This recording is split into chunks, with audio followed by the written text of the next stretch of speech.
Assalamualaikum dan hai semua. Kami daripada kumpulan ingin menyampaikan satu video berkaitan isu kecelaruan memilih pinjaman perumahan. Sebelum itu, kami ingin memperkenalkan diri.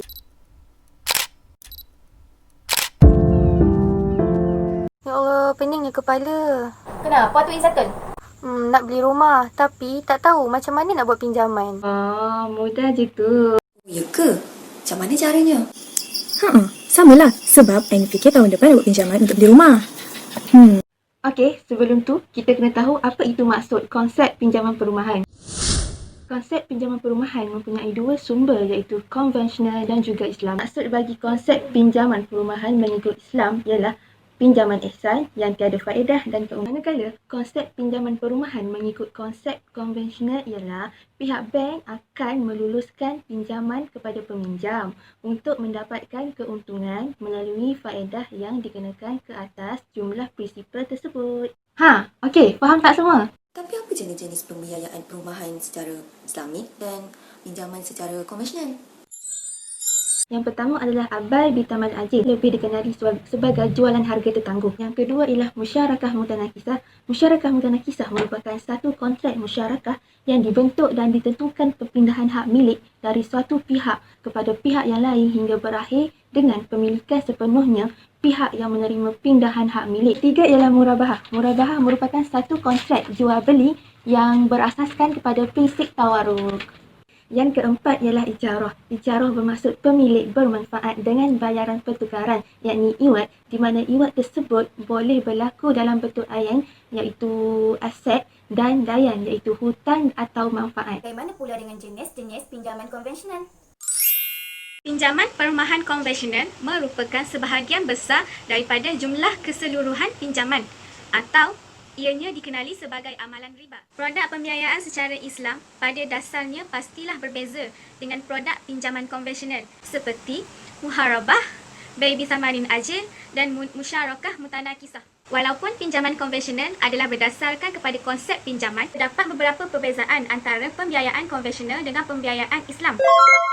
Antaranya ialah pembiayaan konvensional akan mendapat keuntungan daripada faedah yang dikenakan kepada peminjam. Manakala untuk pembiayaan Islam pula adalah untuk mengelakkan urus niaga berasaskan riba dan sebaliknya memperkenalkan konsep membeli sesuatu bagi pihak peminjam dan menjualnya semula. Namun, terdapat juga jenis-jenis pembiayaan perumahan secara konvensional di Malaysia ini. Antaranya ialah kadar tetap, jangka asas, separa fleksi dan penuh fleksi. Kawan-kawan, nak tahu tak tentang dasar-dasar kadar faedah? Dasar-dasar kadar faedah. Pinjaman kadar tetap. Pembiayaan perumahan Islamik menggunakan terma kadar keuntungan, manakala peminjam perumahan menggunakan terma kadar faedah. Terdapat perbezaan antara kadar keuntungan dan kadar faedah.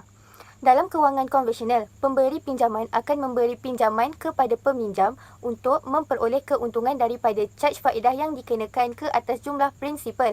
Manakala dalam kewangan Islamik melarang berurus niaga menggunakan faedah riba. Kadar tetap ialah kadarnya tetap untuk sepanjang tempoh pembiayaan. Maka, kadar bayaran bulanan adalah tetap walaupun berlaku perubahan polisi ataupun situasi ekonomi. Kebiasaannya, kadar tetap adalah lebih mahal berbanding kadar terapung kerana bank perlu mengambil kira keuntungan masa depan.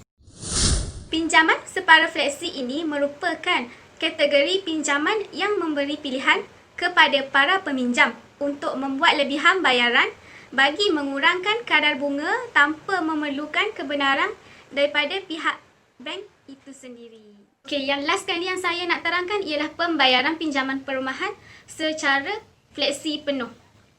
Kalau yang secara fleksi penuh adalah sama dengan pinjaman separa fleksi tersebut. Tetapi perbezaannya adalah pinjaman ini dihubungkan dengan akaun semasa si peminjam itu sendiri. Oleh itu, sebagai peminjam, kita mestilah bijak dalam membuat pinjaman sama ada menggunakan pinjaman konvensional ataupun pinjaman secara Islamik.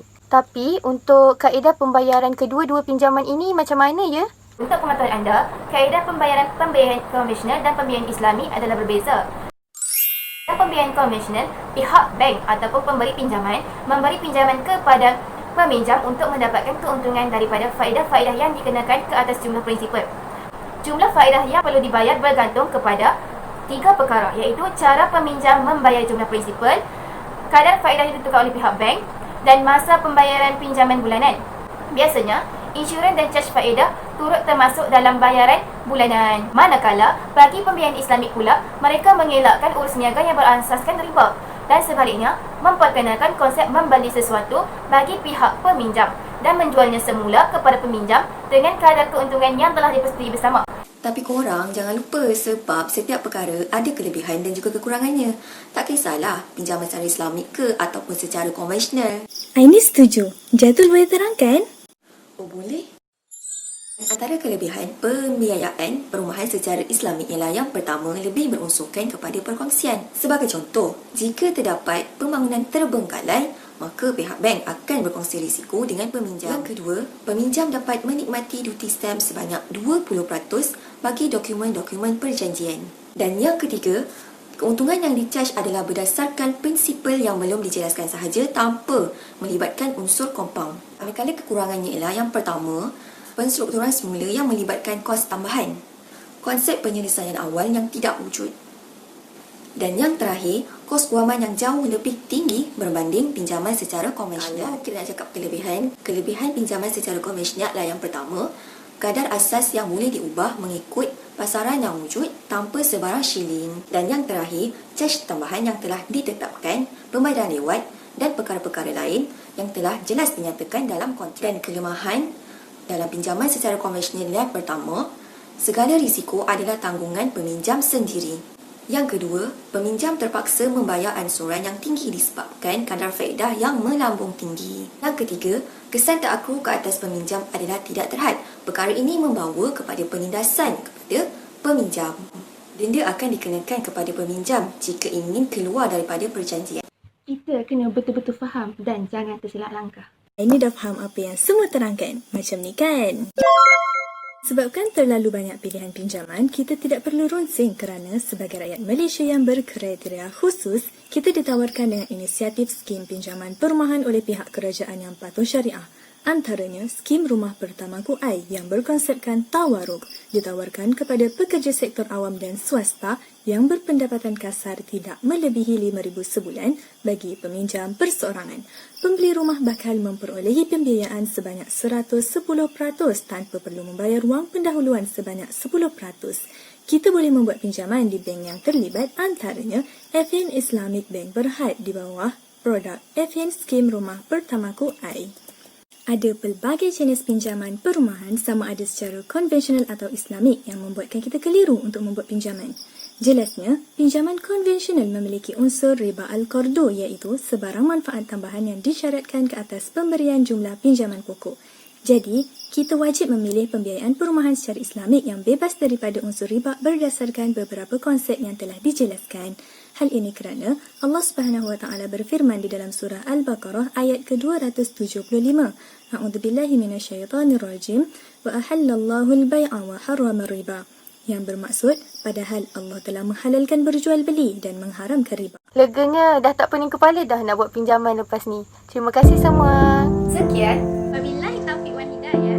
Wassalamualaikum. Warahmatullahi Wabarakatuh.